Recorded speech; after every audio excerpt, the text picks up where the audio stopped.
Welcome back to It's Okay. Work and career advice it's okay not to know. As a general rule of thumb, you should always update your resume before applying to jobs. Even if you're currently employed with no intentions to apply to jobs, you should still update your resume and keep it current. In this video, we will share some resume tips and recommendations to help hack, enhance, and assist you in updating your resume. Our first recommendation is to use Helvetica, Arial, or Times New Roman fonts. These are fonts that are readable for most applicant tracking systems.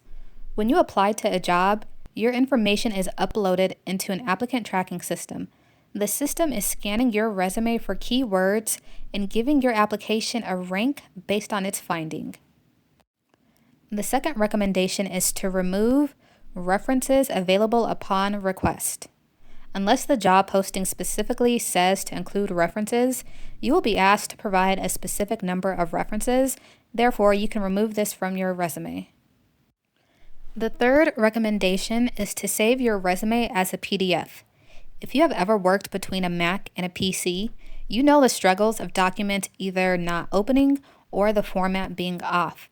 A saved PDF can open across any computer system and it'll keep the formatting of your resume. Our fourth recommendation is to save your resume as first name, last name, resume. This helps a recruiter to keep track of resumes when they are downloaded.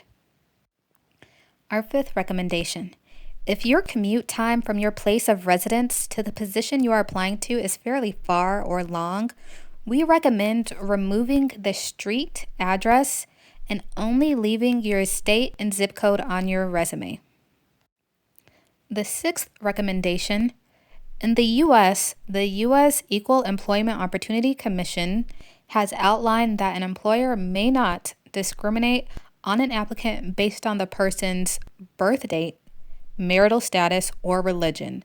So our recommendation is to leave those indicators off of your resume, as well as the year you graduated from high school, college, or grad school.